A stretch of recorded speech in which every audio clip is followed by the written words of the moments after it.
we're going to try out a different video style.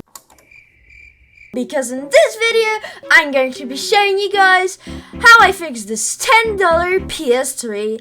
So without further ado, let's get into the video. You should take it slow.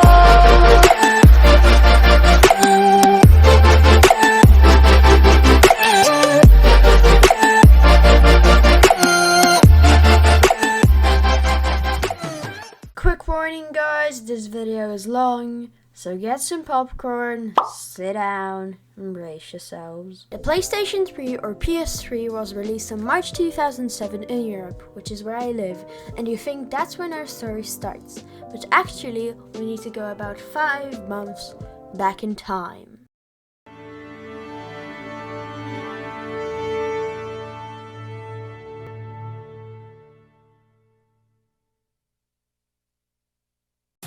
The console first released in Japan and shortly after in North America.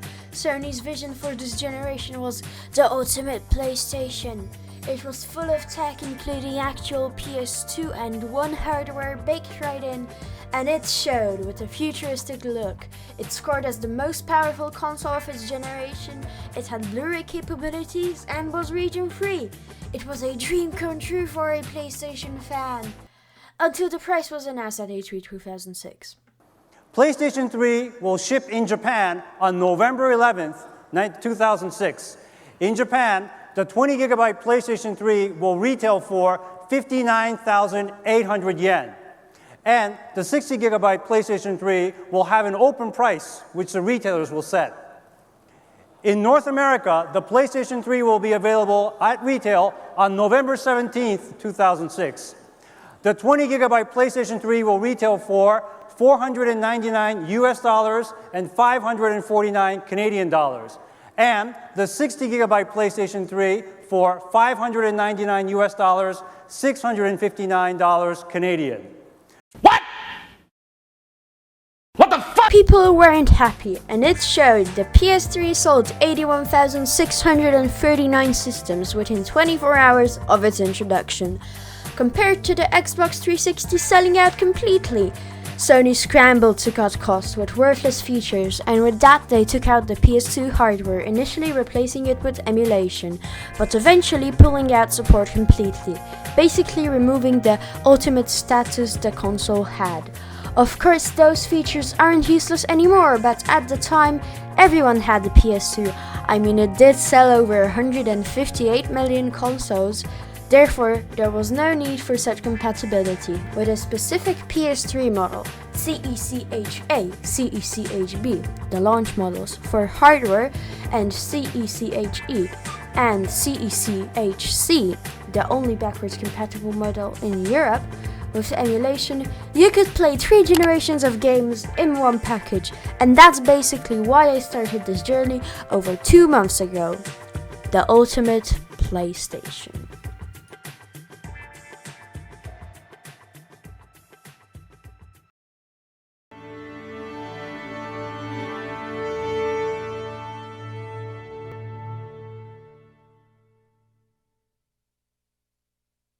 After watching videos from Austin Evans, N-Vintage, Restoration EG, and of course Scott the Woz,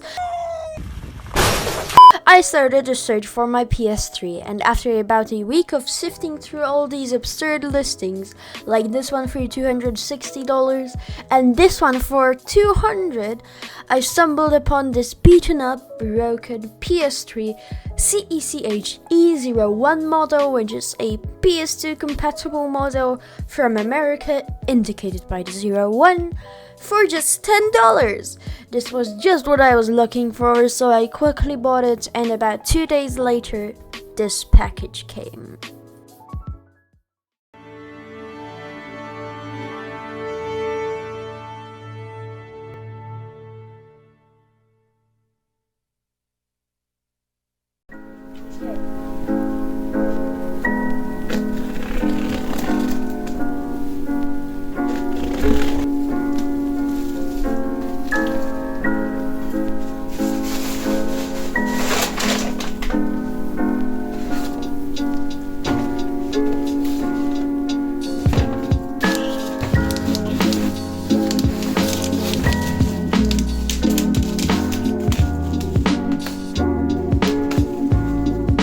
As you can see, this console is pretty banged up, the multi-card cover is just gone, and the power button is kinda bent.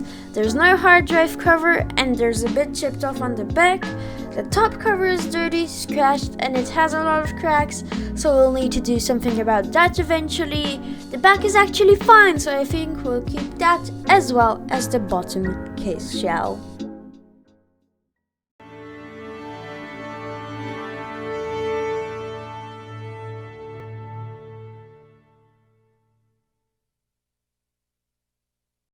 I just basically opened the case, which isn't actually that easy because of those stupid push pins, popped out the Blu-ray drive, Wi-Fi board, multi-card reader, and carefully took out the PSU, leaving the motherboard on show, ready to take out.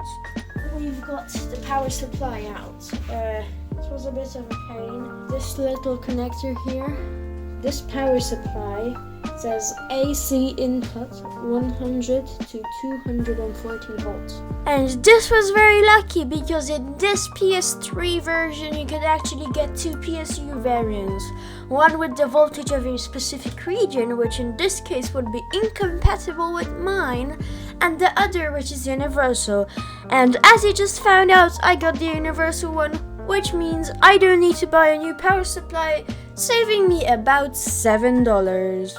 Here, I had a problem with unscrewing the motherboard. I eventually found out that one of the standoffs snapped, so I took out the motherboard with the standoff in, taking it out and gluing it back on the case. Now, I spent about 3 hours just wiping everything with wet wipes, so I guess just watch that for 30 seconds.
After cleaning the whole PS3, I applied some new thermal paste, put the PlayStation back together, and plugged it in through the HDMI port.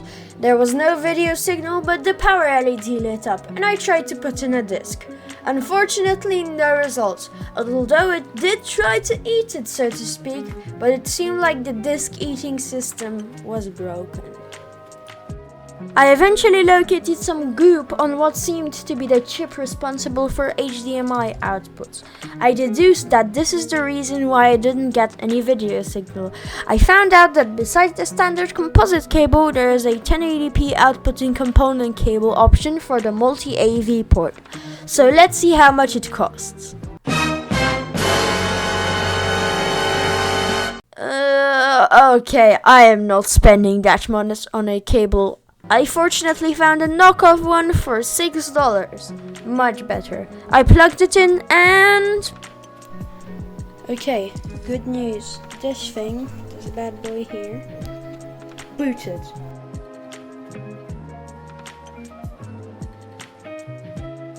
It worked! I quickly put in some new thermal pads to avoid the overheating issue, got another PS3 for the case and hard drive. It actually wasn't meant to come with one. And don't be scared, it was a broken PS3. I needed to file down the hard drive cover as well as some standoffs on the top case. I formatted the drive, fixed the Blu-ray reader, and that's basically it. Well, it is, but it wasn't meant to be.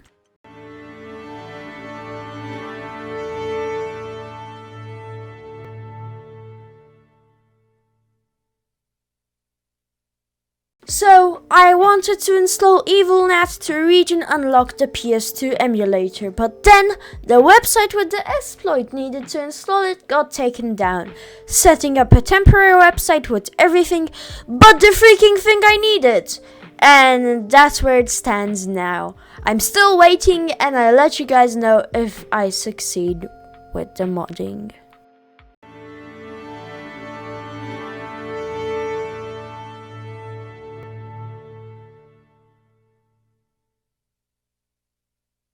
So now this beautiful and of course ultimate PlayStation 3 is sitting in my living room. I'm currently playing GT4 on this bad boy, unfortunately without a mod on the NTSC region. Anyways guys, that's it for this video. I hope you enjoyed this new video style and let me know if you want more. I will see you in the next one. Bye bye!